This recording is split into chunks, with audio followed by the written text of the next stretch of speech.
Hi friends, எல்லோரும் எப்படி இருக்கீங்க? நல்லா இருக்கீங்களா? நான் உங்கள் லால்பேட்டை எலக்ட்ரிஷியன் அண்ட் பிளம்பர். இப்போ இந்த சைட்டுக்கு எதுக்கு வந்துருக்கோன்னா, இது வந்து ஆல்ரெடி நான் ஃபர்ஸ்ட் ஃப்ளோர் செகண்ட் ஃப்ளோர் வந்து நம்ம எலக்ட்ரிக்கல் பைப்லைன் நம்ம இப்படி அமைக்கிறோம், அதை பற்றி நான் வீடியோ நான் உங்களுக்கு போட்டிருப்பேன். இப்போது வந்து தேர்ட் ஃப்ளோரில் வந்து நம்ம வந்து எலக்ட்ரிக்கலுக்காக காடி அடித்து பைப்லைன் போடுறதுக்காக வந்திருக்கோம். அதாவது ஹாஸ்பிட்டலு, அதனால் வந்து தேர்ட் ஃப்ளோர் இது ஃபைனலு. அதாவது தேர்ட் ஃப்ளோரும் அதுக்கு மாடிப்படி மாடி லாஸ்ட்டு மொட்டை மாடியில் வந்து லிஃப்ட் ரூம் வருது, அங்கேயும் நம்ம சர்க்யூட் இழுக்கிறதுக்காக வந்திருக்கோம். இப்போ வந்து ஒர்க் ஸ்டார்ட் பண்ணியாச்சு.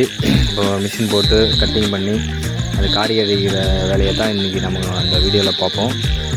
நான் நெக்ஸ்ட் வீடியோவில் இங்கே எப்படி நம்ம பைப்லைன் போடுறது, காடி அடிக்கிறதுக்கெல்லாம் வந்து நம்ம பைப்லைன் போடுறத பற்றி அடுத்த வீடியோவில் நாங்கள் அப்லோட் பண்ணுறேன். மறக்காமல் என்னோடய யூடியூப் சேனலை சப்ஸ்கிரைப் பண்ணி வச்சுக்கோங்க. பக்கத்தில் உள்ள பெல் ஐக்கானையும் கிளிக் பண்ணி வச்சுக்கோங்க. அப்போ தான் நான் போகிற வீடியோ உங்களுக்கு ஒரு நோட்டிஃபிகேஷனாக வரும். ஃபுல்லு ஸ்டார்ட் ஆகிடுச்சு. இப்போ நம்ம வந்து ஒரு ஃப்ளோருக்கும் நம்ம வந்து தனித்தனியாக வந்து ஒரு வீடியோ நம்ம அப்லோட் பண்ணியிருப்போம், என்னென்ன பண்ணுறோம் இந்த இதில் ஃபைனல் வரைக்கும் நம்ம ஒரு அப்டேட் கொடுத்துட்டு இருப்பேன். நான் இது ஃபுல்லாக ஃபினிஷிங் வரைக்கும் நம்ம என்னென்ன பண்ணுறோங்கிறத பற்றி ஃபுல்லாக நான் இதில் அப்லோட் பண்ணிகிட்ருக்கேன். ஃபுல்லாக பாருங்கள்.